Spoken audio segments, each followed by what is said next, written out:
Welcome back.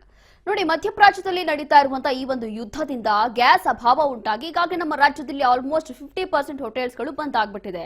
ಈಗ ಸದ್ಯಕ್ಕೆ ಈ ಒಂದು ಸಿಲಿಂಡರ್ಗೆ ಯಾವ ಮಟ್ಟಕ್ಕೆ ಡಿಮಾಂಡ್ ಕ್ರಿಯೇಟ್ ಆಗಿದೆ ಅಂತಂದ್ರೆ ಸಿಲಿಂಡರ್ನ ಪೂಜೆ ಮಾಡಿದ್ದಾರೆ ಈ ಒಂದು ಹೋಟೆಲ್ನ ಮಾಲೀಕರು. ಹೋಟೆಲ್ ಮಾಲೀಕರ ಪಾಲಿಗೆ ಕಹಿಯಾಗಿದೆ ಈ ಬಾರಿಯ ಯುಗಾದಿ ಹಬ್ಬ. ಸಿಲಿಂಡರ್ ಸಮಸ್ಯೆ ಹೋಟೆಲ್ ಮಾಲೀಕರಿಗೆ ಸಂಕಷ್ಟ ಎದುರಾಗ್ತಾ ಇದೆ. ಗ್ಯಾಸ್ ಇಲ್ಲದೆ ಹೋಟೆಲ್ಗಳಲ್ಲಿ ಕರಾಳ ಯುಗಾದಿ ಆಚರಿಸಲಾಗ್ತಿದೆ.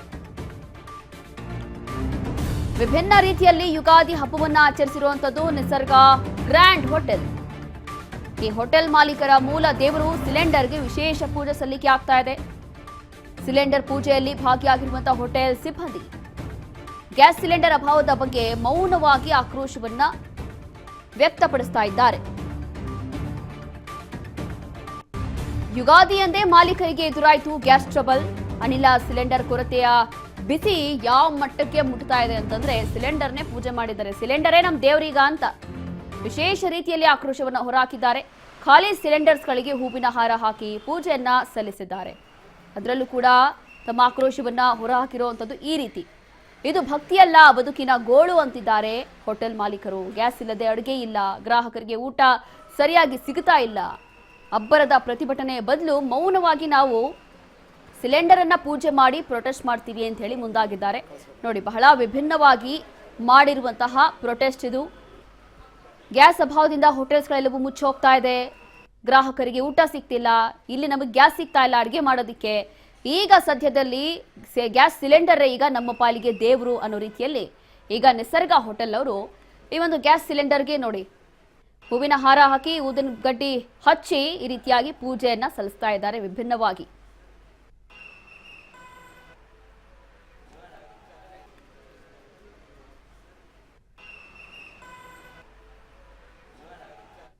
ನೋಡಿ, ಇದೇ ಒಂದು ನಿಸರ್ಗ ಹೋಟೆಲ್ ಅಲ್ಲಿ ನಮ್ಮ ಪ್ರತಿನಿಧಿ ವಿನೂತ್ ಅಲ್ಲಿರುವಂತಹ ಸಿಬ್ಬಂದಿ ಜೊತೆ ಮಾತನಾಡೋದಕ್ಕೆ ಪ್ರಯತ್ನ ಪಟ್ಟಿದ್ದಾರೆ. ಏನ್ ಹೇಳ್ತಿದ್ದಾರೆ ಎಲ್ಲ ಬನ್ನಿ ನೋಡೋಣ.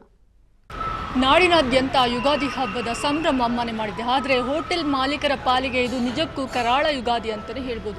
ಯಾಕಂದರೆ ಯುದ್ಧದ ಹಿನ್ನೆಲೆಯಾಗಿ ಸಾಕಷ್ಟು ವಾಣಿಜ್ಯ ಸಿಲಿಂಡರ್ಗಳ ಅಭಾವ ಸಂಭವಿಸಿದೆ. ಹಾಗಾಗಿ ವಾಣಿಜ್ಯ ಸಿಲಿಂಡರ್ಗಳು ಸಿಗದಂತಹ ಈ ಸಂದರ್ಭದಲ್ಲಿ ನಿಜಕ್ಕೂ ಹೋಟೆಲ್ ಮಾಲೀಕರ ಪಾಲಿಗೆ ಇದೊಂದು ಕರಾಳ ಯುಗಾದಿ ಅಂತಲೇ ಹೇಳ್ಬೋದು. ಆ ಒಂದು ನಿಟ್ಟಿನಲ್ಲಿ ಇದೀಗ ನಿಸರ್ಗ ಗ್ರ್ಯಾಂಡ್ ಹೋಟೆಲ್ನಲ್ಲಿ ತನ್ನದೇ ಆದ ರೀತಿಯಲ್ಲಿ ವಿಶೇಷವಾಗಿ ಯುಗಾದಿ ಹಬ್ಬವನ್ನು ಆಚರಣೆ ಮಾಡ್ತಿದ್ದಾರೆ. ಆದರೆ ಅದು ಯಾವ ರೀತಿ ಆಚರಣೆ ಮಾಡ್ತಿದ್ದಾರೆ ಬನ್ನಿ ನೋಡ್ತಾ ಹೋಗೋಣ. ಸರ್, ಈ ಬಾರಿ ನೀವು ಯುಗಾದಿ ಹಬ್ಬವನ್ನು ಸಿಲಿಂಡರ್ಗೆ ಪೂಜೆ ಮಾಡುವ ಮೂಲಕ ಆಚರಣೆಯನ್ನು ಮಾಡಿದ್ದೀರಾ. ಏನಕ್ಕೆ ಸರ್ ಈ ಒಂದು ವಿಶೇಷ ಆಚರಣೆ? ಈಗ ಸಿಲಿಂಡರ್ ತೊಂದರೆ ಅಭಾವ ಆಗಿರೋದ್ರಿಂದ ಇದೇ ರೀತಿ ಸಿಲಿಂಡರ್ ಪೂಜೆ ಮಾಡಿ ಅದೇ ನಮಗೆ ದೇವರಾಗಿರೋದ್ರಿಂದ ಎಲ್ಲ ಹೋಟೆಲ್ ಉದ್ಯಮಿಗಳಿಗೂ ಎಲ್ಲರಿಗೂ ಒಳ್ಳೆಯದಾಗಲಿ. ಇದೇ ರೀತಿ ಈ ವರ್ಷದ ಯುಗಾದಿ ಹಬ್ಬದಂದು ಎಲ್ಲ ರೀತಿಯಲ್ಲಿ ಅನುಕೂಲವಾಗಿ ಸಿಕ್ಕಲಿ ಅಂತ ಅದಕ್ಕಾಗಿ ಪ್ರಯತ್ನ ಮಾಡ್ತಿದ್ವಿ. ಈ ಬಾರಿ ಎಷ್ಟರ ಮಟ್ಟಿಗೆ ನಿಮಗೆ ಲಾಸ್ ಆಗ್ತಾ ಇದೆ? ಕಳೆದ ಯುಗಾದಿಯಲ್ಲಿ ಚೆನ್ನಾಗಿ ನಡ್ಕೊಂಡು ಬಂದಿತ್ತು. ಈಗ ಇಲ್ಲಿಂದ ಈ ಥರ ಪ್ರಾಬ್ಲಮ್ ಆಗಿರೋದ್ರಿಂದ ಈ ಸಲ ಯುಗಾದಿಯಿಂದ ಎಲ್ಲರಿಗೂ ಖುಷಿ ಮೂಡಲಿ, ಖುಷಿ ಬರಲಿ, ಅದೇ ರೀತಿ ಸಿಲಿಂಡರ್ ಎಲ್ಲರ ಕಡೆಗೂ ಬರಲಿ ಅಂತೇಳಿ ಎಲ್ಲ ಹೋಟೆಲ್ ಉದ್ಯಮಿಗಳು ಎಲ್ಲರಿಗೂ ಖುಷಿಯಾಗಿರಲಿ ಅಂತ ಯುಗಾದಿ ಹಬ್ಬದ ಪ್ರಯುಕ್ತವಾಗಿ ನಾವು ಹೇಳ್ತೀವಿ. ಸರಿನಾ? ಸಾಕಷ್ಟು ಹೋಟೆಲ್ ಉದ್ಯಮಗಳಲ್ಲಿ ಲಾಸ್ ಆಗ್ತಾ ಇರುವಂಥದ್ದು, ಇನ್ನೆಷ್ಟೋ ಒಂದು ಹೋಟೆಲ್ಗಳು ಸಣ್ಣ ಪುಟ್ಟ ಹೋಟೆಲ್ಗಳು ಕ್ಲೋಸ್ ಕೂಡ ಆಗಿರುವಂಥದ್ದು. ಇದರಿಂದಾಗಿ ಇನ್ನು ಸಾಕಷ್ಟು ಕಾರ್ಮಿಕರು ಬೀದಿಗೆ ಬೀಳುವಂಥ ಸಂದರ್ಭ ಎದುರಾಗಿರುವಂಥದ್ದು. ಇನ್ನು ಮುಂದೆ ವಾಣಿಜ್ಯ ಸಿಲಿಂಡರ್ಗಳು ಸಿಗುತ್ತಾ? ಯಾವ ರೀತಿ ಭರವಸೆ ಕೊಟ್ಟಿದೆ? ಈಗಾಗಲೇ ಕೋರ್ಟಿಗೆ ಕೂಡ ಹೋಗಿದ್ದೀರಾ? ಹೋಗಿದೆ, ಆಗತ್ತೆ ಅಂತ ಹೇಳಿದ್ದಾರೆ, ಭರವಸೆ ಕೊಟ್ಟಿದ್ದಾರೆ. ಅದೇ ರೀತಿ ಒಳ್ಳೆಯದಾದರೆ ಸಂತೋಷ ಕೊಡ್ತಾರೆ ಅಂತ ಹೇಳಿದರೆ ಅದೇ ರೀತಿ 100-150 ಹೋಟೆಲ್ ತನಕ ಬಂದಾಗಿದೆ. ಈಗಿರೋ ತನಕ ನಾವೇನೋ ಇದು ಮಾಡಿಕೊಂಡು ಬಾಯ್ಲರೆಲ್ಲ ಕರೆಂಟ್ ಹಾಕ್ಕೊಂಡು ಏನೋ ಮಾಡ್ತಾಯಿದ್ದೀವಿ, ಅದು ನಡೆಸ್ಕೊಂಡು ಹೋಗ್ತಾಯಿದ್ದೀವಿ. ಸರಿನಾ? ಈ ಒಂದು ಗ್ಯಾಸ್ ಸಿಲಿಂಡರ್ನ ಪೂಜೆ ಇದು ಭಕ್ತಿ ಭಾವದ ಸಂಕೇತನ ಅಥವಾ ಸರ್ಕಾರದ ಕಣ್ ತೆರೆಸುವ ಒಂದು ಪ್ರಯತ್ನನ? ಎರಡೂ ಅನ್ಕೋಬೋದು. ಭಕ್ತಿ ಭಾವನೂ ಇದೆ. ಇದೇ ರೀತಿ ಒಳ್ಳೆಯದಾಗಿ ಸಿಲಿಂಡರ್ ಬಂದರೆ ಈ ವರ್ಷ ಯುಗಾದಿಯಿಂದ ನಾವೆಲ್ಲರೂ ಖುಷಿಯಾಗಿರೋಣ, ಹೋಟೆಲ್ ಉದ್ಯಮರು ಆನಂದವಾಗಿರೋಣ, ಕಾರ್ಮಿಕರಾಗಿ ನಾವೆಲ್ಲರೂ ಖುಷಿಯಾಗಿರೋಣ ಅಂತ ಅದೊಂದು ಆಸೆ. ನೋಡಿದ್ರಲ್ಲ ವೀಕ್ಷಕರೇ, ಹೋಟೆಲ್ ಮಾಲೀಕರು ತನ್ನದೇ ಆದ ರೀತಿಯಲ್ಲಿ ತಮ್ಮ ಆಕ್ರೋಶವನ್ನು ಮೌನವಾಗಿ ಹೊರಹಾಕುವ ಮೂಲಕ ಸರ್ಕಾರದ ಗಮನವನ್ನು ಸೆಳೆಯೋಕ್ಕೆ ಮುಂದಾಗಿದ್ದಾರೆ. ಇವ್ರಿಗೂ ಕೂಡ ಆದಷ್ಟು ಬೇಗ ಗ್ಯಾಸ್ ಸಿಲಿಂಡರ್ಗಳು ಲಭ್ಯವಾಗಿದ್ದು ಈ ವರ್ಷ ಹೊಸ ಹಾದಿಯಲ್ಲಿ ಇವರು ಕೂಡ ಆಯಾಗಿರಲಿ ಅಂತ ಹಾರೈಸುತ್ತಾ ಕ್ಯಾಮ್ರಾಮನ್ ರಾಜೇಶ್ ಜೊತೆ ವಿನುತಾ HL, ರಾಜ್ ನ್ಯೂಸ್ ಕನ್ನಡ, ಬೆಂಗಳೂರು.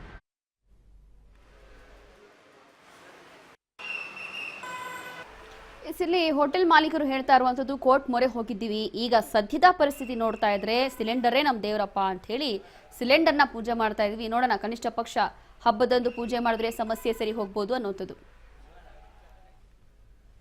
ಇದೀಗ ಈ ಹೋಟೆಲ್ನ ಮಾಲೀಕರು ಕೃಷ್ಣರಾಜು ನಮ್ಮ ಫೋನೋದಲ್ಲಿ ಜಾಯ್ನ್ ಆಗ್ತಿದ್ದಾರೆ ನೇರ ಸಂಪರ್ಕದಲ್ಲಿ. ಸರ್ ನಮಸ್ತೆ. ನಮಸ್ಕಾರ ಮೇಡಮ್. ಸರ್, ನೋಡ್ತಾ ಇದೀವಿ ತಾವು ಹೋಟೆಲ್ಗೆಲ್ಲ ಈ ಒಂದು ಸಿಲಿಂಡರ್ಗೆ ಪೂಜೆ ಮಾಡ್ತಾ ಇದ್ದೀರಾ, ಹೂವಿನ ಹಾರ ಎಲ್ಲ ಹಾಕಿ. ಏನು ಇದರ ಮೊದಲನೇದಾಗಿ ಇದು ಏನ್ ಮೆಸೇಜ್ ಕೊಡಕ್ಕೆ ನೀವು ಈ ರೀತಿ ಮಾಡಿದ್ದೀರಾ ಅಂತ? ನೋಡಿ, ನಮಗೆ ಈ ಒಂದು ಕಳೆದ ವರ್ಷ ಅಂದ್ರೆ ನಮಗೆ ಇದು ಹೊಸ ವರ್ಷ, ಯುಗಾದಿ. ಇವತ್ತಿಂದ ಹೊಸ ವರ್ಷ ಆರಂಭ ಅಂತ. ಕಳೆದ 15 ದಿವಸದಿಂದನೂ ನಾವು ಹೇಗೆ ಸಿಲಿಂಡರ್ ವಿಚಾರದಲ್ಲಿ ಎಷ್ಟು ಒಂದು ಅಗ್ನಿ ದೇವತೆ ನಮ್ಮ ಮೇಲೆ ಮುನ್ಸ್ಕೊಂಡಿದಾರೋ ಅಥವಾ ಸರ್ಕಾರ ನಮ್ಮ ಮೇಲೆ ಮುನ್ಸ್ಕೊಂಡಿದೀವೋ ಗೊತ್ತಿಲ್ಲ. ನಮಗೆ ನಮ್ಮ ಹೋಟೆಲ್ ಉದ್ಯಮಕ್ಕೆ ಬಹಳ ಒಂದು ಅವಶ್ಯಕವಾದ 95 ಭಾಗ ನಾವು ಏನು ಉದ್ಯಮ ಬೆಳಿಗ್ಗೆ ಪ್ರಾರಂಭ ಮಾಡೋದು ಅಗ್ನಿ ದೇವತೆಯಿಂದಾನೆ. ಸಿಲಿಂಡರ್ ಆನ್ ಆದ್ಮೇಲೆ ನಮ್ದು ಎಲ್ಲಾ ಕೆಲಸಗಳು ಪ್ರಾರಂಭ ಆಗೋದು. ಆದ್ರಿಂದ ಈ ಸಿಲಿಂಡರೇ ನಮ್ಗೆ ಸಿಗ್ತಾ ಇಲ್ಲ, ನಾವು ಎಲ್ಲರ ಹತ್ರ ಗೋಗರಿತಾ ಇದೀವಿ, ಬೇಡ್ತಾ ಇದೀವಿ. ಈ ರೀತಿಯಾಗಿದ್ದಾಗ ಇವತ್ತು ಹೊಸ ವರ್ಷ ಹಬ್ಬದ ದಿವಸ ಅಗ್ನಿ ದೇವತೆಗೆ ಒಂದು ಪೂಜೆ ಮಾಡಿ, ನಮ್ಮ ಹೋಟೆಲ್ ಎದುರುಗಡೆ ಒಂದು ಪೂಜೆ ಮಾಡಿ ಸಿಲಿಂಡರ್ಗೆ ಈ ರೀತಿಯಾಗಿ ಒಂದು ಮುಂದಿನ ದಿವಸದಲ್ಲಾದ್ರೂ ನಾಳೆಯಿಂದ ಆದ್ರೂ ಈ ಒಂದು ನಮ್ಮ ಸಮಸ್ಯೆ ಬಗೆಹರಿದು ನಮ್ಮ ಎಲ್ಲಾ ಉದ್ಯಮ, ಎಲ್ಲಾ ಹೋಟೆಲ್ ಬಾಂಧವರಿಗೆ ಸಿಲಿಂಡರ್ ಅಥವಾ ನಮ್ಮ ಏನ್ LPG ಗ್ಯಾಸ್ ಸಿಗುವಂತಾಗ್ಲಿ ಅಂತ ಒಂದು ಪ್ರಾರ್ಥನೆ ದೇವರಲ್ಲಿ ಮಾಡ್ಕೊತಾ ಇದೀವಿ. ಎಷ್ಟು ಸಮಸ್ಯೆ ಆಗ್ತದೆ ಸರ್ ಈಗ ನಿಮ್ಗೆ ಅಂತಂದ್ರೆ? ಇಷ್ಟು ದಿನ ನೀವು ಎಷ್ಟು ಸಿಲಿಂಡರ್ಗಳನ್ನ ಖರೀದಿ ಮಾಡ್ತಾ ಇದ್ರಿ, ಇವಾಗ ಹೇಗೆ ಸಿಲಿಂಡರ್ ಸಿಗ್ತಾ ಇದೆಯಾ ಅಥವಾ ಹೋಟೆಲ್ ಏನಾದ್ರು ಮುಚ್ಚಬೇಕು ಅಂತ ಏನಾದ್ರು ಇದ್ದೀರಾ? ಹೇಗಿದೆ ಇವಾಗ, ಮುಂದೆ ಏನ್ ಮಾಡ್ತೀರಾ ಅಂತ?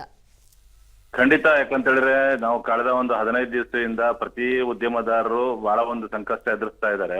ಜೊತೆಗೆ ಬೇರೆ ಬೇರೆ ಆದ ನಮ್ಮ ಉದ್ಯಮದಿಂದ ಬೇರೆ ಬೇರೆ ಉದ್ಯಮಕ್ಕೂ ತುಂಬಾ ಹೊಡೆತ ಆಗ್ತಾ ಇದೆ.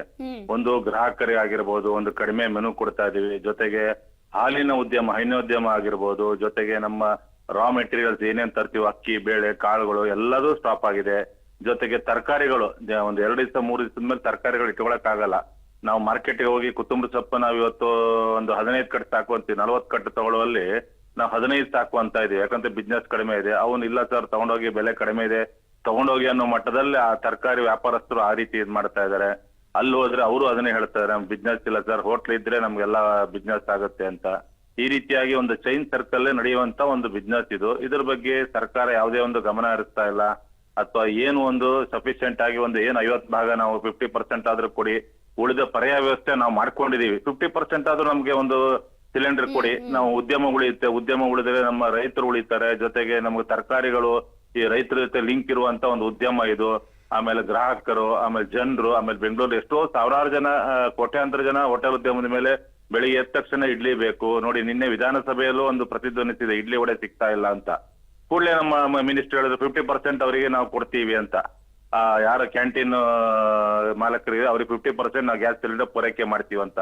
ಹಾಗಾದ್ರೆ ಎಲ್ಲರಿಗೂ ಕೊಡ್ಬೇಕಲ್ವಾ? ಬರೀ MLA ಸಮಸ್ಯೆ ಆದಂಗೆ ಸಾರ್ವಜನಿಕರು ಇದೇ ಸಮಸ್ಯೆ ಅನುಭವಿಸ್ತಾ ಇದಾರಲ್ವಾ, ಅವ್ರಿಗೂ ನೀವು 50% ಕೊಡಿ ಅಂತ ಒಂದು ಅವರಿಗೆ ನಾವು ಕೇಳ್ತಾ ಇದೀವಿ ಅಂತ ಹೇಳ್ಬೋದು. ಅಲ್ಲ ಸರ್, ಈಗ ಆಹಾರ ಸಚಿವರು ಹೇಳಿದ್ದಾರೆ ಅಂತಂದ್ರೆ ಕೇವಲ 1 ವಾರ ತಡ್ಕೊಳ್ಳಿ ಅಷ್ಟೇ, 1 ವಾರದಲ್ಲಿ ಎಲ್ಲವೂ ಕೂಡ ಸರಿ ಹೋಗುತ್ತೆ ಅಂತ ಹೇಳಿ ನಿನ್ನೆ ಅಷ್ಟೇ ಹೇಳಿದ್ದಾರೆ ಅವರು. ಸೊ ಹೇಗೆ 1 ವಾರ ಆದ್ಮೇಲೆ ನಿಜವಾಗ್ಲೂ ವರ್ಕೌಟ್ ಆಗುತ್ತಾ, ಇದೆಲ್ಲ ಸರಿ ಹೋಗುತ್ತಾ ಅಂತ? ಖಂಡಿತ ಊಟದ ವಿಚಾರದಲ್ಲಿ 1 ವಾರ ತಡ್ಕೊಳ್ಳಿ ಅಂತ ಹೇಳಿದ್ರೆ ಯಾರಿಗೂ ತಡ್ಕೊಳಕ್ ಆಗಲ್ಲ. ಯಾಕಂದ್ರೆ ಪ್ರತಿ 2 ಗಂಟೆಗೆ ಒಂದ್ಸಲಿ ಮನುಷ್ಯನಿಗೆ ಆಹಾರ ಬೇಕಾಗುತ್ತೆ.